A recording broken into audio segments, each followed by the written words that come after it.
Como é que aconteceu a primeira iniciativa para a produção desse documento que pensa a realidade da paróquia e que propõe uma nova paróquia? E como foi a sua participação dentro desse processo? Como é que o senhor está vendo esse trabalho acontecer?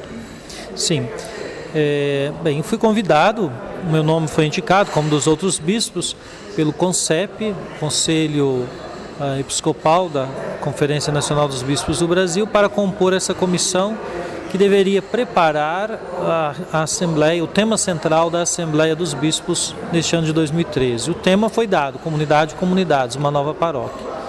O nosso trabalho foi exatamente em dezembro começar a pensar, recolhendo dados dos últimos ensinos da Igreja, da Conferência de Aparecida, de muitas experiências em curso, sobre a renovação da paróquia. E então chegamos a essa proposta do texto, que tem esses 4 eixos, né? A parte bíblica, a parte teológica, os desafios pastorais e as propostas pastorais.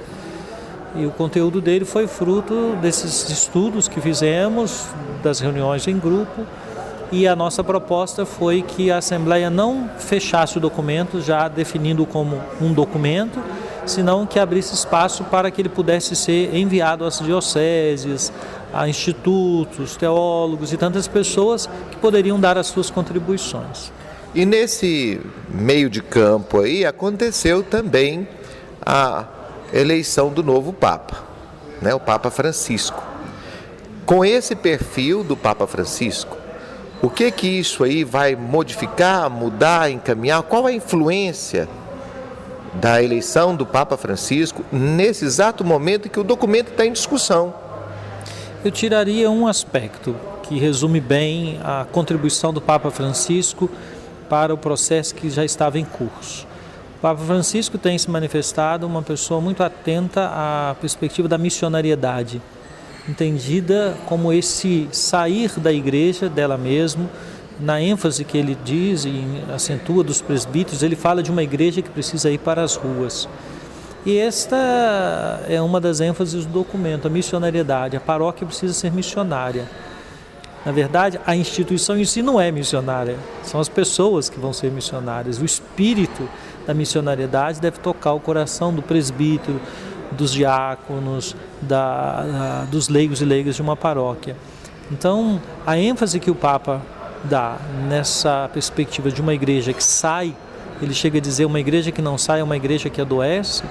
Portanto, sair reforça o que nós temos insistido, que também já era o projeto de Aparecida, de que as nossas paróquias precisam ser mais missionárias, estar atentas à diversidade de realidades humanas que existem no território, mas também para além do território, nas pessoas que vêm. Já dá para avaliar a maneira como o documento, o estudo está sendo recebido? Uma pequena avaliação, sim. Tem havido reações positivas e contribuições de algumas dioceses, de alguns cleros, não é?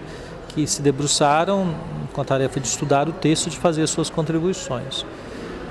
Nós esperamos que agora, ao final desse mês de setembro e mês de outubro, seja o momento em que a comissão receba as contribuições em número significativo para retrabalhar o texto e enviá-lo aos bispos em fevereiro, para que eles também deem as suas contribuições e, finalmente, na Assembleia, nós podermos fechar o texto como uma proposta de documento. Então quer dizer que na Assembleia do próximo ano é provável que esse documento já seja aprovado aí como documento mesmo? Essa é a nossa expectativa e estamos trabalhando nessa direção.